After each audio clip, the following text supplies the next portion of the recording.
Hey everyone, Megan here. Today I am going to be doing the Victorian Literature Tag. Now I forgot that this tag existed until Jennifer Brooks recently did it. She said, I'm going to resurrect this tag and anyone else who wants to do it, go ahead and do it. And I was like, yeah, I want to do this tag. This is an awesome tag. So thank you, Jennifer, for the idea. I'll link her channel below, so go check her out, everyone. She's got wonderful videos. So yeah, let's get right into it. Okay, so the first piece of Victorian literature, that is question number one. Now, I thought that the first piece I read was Jane Eyre by Charlotte Bronte. I loved this book. I read it when I was like 15 for the first time, so I read it like 3 times now. Really loved it. But then I realized, wait a minute, actually my sister was the one who reminded me that Jane Eyre was not the first Victorian book that I read. That honor goes to Treasure Island by Robert Louis Stevenson. Now this is funny because I just reread this as part of a book club in my real life, and I was like, why do I know this story so well? And I was like, well, obviously I know it so well because I was in Treasure Island, like in a stage version. I actually played Ben Gunn. It was more of a comedy version. And so I was like, how do I know that? But I know the book so well. I was like, I know these sentences. Like, it's not that I know it from the stage. And then my sister was like, Sarah Hannett, actually, go check out her channel. She was like, well, we always listened to the audiobook when we were kids. And I was like, oh, that's why I know this story. So yeah, Treasure Island was the first. My favorite Victorian novel. This is hands down North and South by Elizabeth Gaskell. I love this book so much. It's got a real depth to it. It's talking about social issues, you know, workers' rights, all this stuff, unions, and that sounds kind of boring, but it's actually really good because the story is so good and the characters are so good, and then there's this depth of like fighting for justice. So I really love it. If you haven't read it, I highly recommend it. My favorite Victorian author, well, I mean, I just said North and South was my favorite novel, so obviously Elizabeth Gaskell is my favorite author. I've read basically all her works. I think there might be like 1 novella or 2 novellas that I couldn't get my hands on, but I've read all her novels, most of her novellas, most of her like articles, short stories, like all that stuff. I've tried to completely read Elizabeth Gaskell. So she's a very versatile, diverse, by diverse, I don't mean that she is diverse, I mean that her writing is diverse. Like, she covers a broad range of topics. So yeah, your favorite Victorian couple. So, my favorite Victorian couple to read about is from North and South, because I can't stop talking about this book.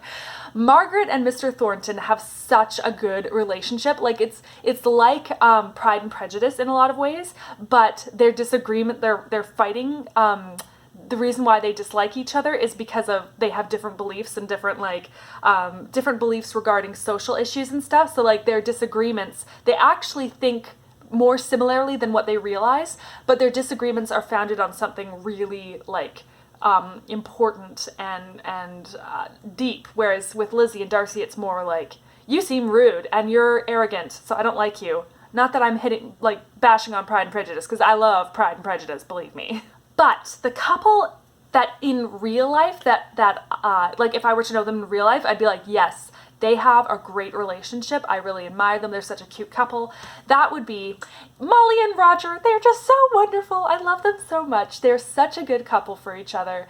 They really, they want each other's best. They love each other more than their own happiness, and it's so sweet. Favorite Victorian villain. I just keep reusing Elizabeth Gaskell because I love her so much. That would be Mrs. Gibson from North and South, from Wives and Daughters. Now, Mrs. Gibson isn't just a straight villain. She is multifaceted. Like, she is like a real person, because sometimes you're like, oh, you've got some really, like, I see why you're doing that. You have some good intentions there.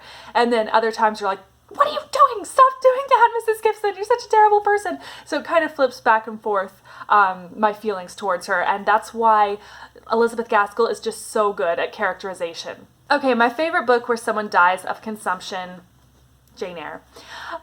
It's really sad near the beginning when someone dies of consumption, because it's the only person who she can really rely on, and it's really heartbreaking when that is wrenched away from her. The longest Victorian novel that you have ever read? Probably Wives and Daughters. I actually have not read that widely in the Victorian genre. Like, I love classics. I've read a buttload of classics, but when it comes to Victorians, I've mainly read Elizabeth Gaskell, some of the Brontes, like that kind of thing. So I do want to get more into Victorian literature, but I love Elizabeth Gaskell. She's just so wonderful. So yeah, this is probably the longest one. It's, what is it? This edition's like close to 700 pages, so yeah. Oh, and you know what? It was so funny. I had like a really like blue collar type job. Like I was the only, like one summer between college, between years or whatever. So I was wearing like my orange coveralls and my yellow hard hat and my safety glasses, and like I was working where the only woman I saw throughout the day would be, I'd be walking in for my shift and the cleaning lady would be walking out, and we'd smile at each other and we'd be like, wow, another woman I haven't seen, like, and that would be the last woman I would see for the whole day. So, but anyways, all that to say, I was reading this while I was working that job. So it's like this big pink book, and I'd be in the lunchroom reading this big pink book. It was a very interesting time in my life.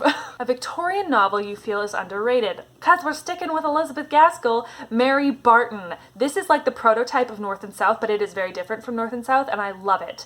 This is the book I mentioned in Kate Howe's video where she had all those people on it, kind of talking about their novel. So I'll link that video below. It's a great video for recommendations, but I truly love Mary Barton. It's so good. But I am also reading, currently I'm about, over 3/4 of the way, Tenant of Wildfell Hall by Anne Bronte. I am loving this. Like, this is a new favorite. This is so good. Like, as I'm reading it, I'm like, I can't wait to reread it because it's just so, so good. I love it. Oh, and it is underrated because, I mean, it's not as underrated as a lot of other Victorian novels, but when it comes to, like, the general public, not a lot of people know about this one. They know more about Charlotte and Emily, Wuthering Heights, and Jane Eyre and all that. But this one is really good. Like, it's probably my favorite Bronte. Most beautiful edition you have of a book. I have a lot of old copies of Victorian novels, but this is a newer copy. It's huge! It's the complete novels of the Brontes. Now, I don't read from this because it's so massive. Like, it's like, you might as well just like stick it on a table and read from that. But it is nice to have the complete novels. I bought it when I was like 15. I probably wouldn't have bought it now. I would have like been like, no, I want a smaller book that I can actually read from. But I was young and immature, so I bought this massive heavy book. Not that you're young and immature if you own this book. Don't hear me say that. I probably wouldn't now because I'm getting tired holding this book up. I'm just not strong enough. Okay, 3 unread Victorian novels that you want to read. I want to read Shirley. See, isn't this a nice ugly cover? I want to read Shirley by Charlotte Bronte, but I also want to read all the Brontes. So I also own The Professor, another ugly version. And I have a nice version of Agnes Grey. I also want to read Agnes Grey. And I'm currently reading Wuthering Heights. And I also want to read The Life of Charlotte Bronte by Elizabeth Gaskell. Now, I know that this is not historically accurate, so I'm really excited to take it with a big old grain of salt. Very excited. Now, some other books that like other people have been talking about, like Kate Howe, and a few other people on BookTube, are Deerbrook by Harriet Martineau. That sounds really good to me. Like, I'm really excited about that. And Lorna Doone by Artie Blackmore. I am so excited to read those books, but I'm like, maybe next Victober. That might be when I'll read them. So yeah, that was the Victorian Literature Tag. I will just tag everyone, go do this tag. It was a lot of fun, and I would love to see what your answers are. So if you don't have a YouTube channel or you don't want to do this tag, tell me your answers below. I would love to hear them.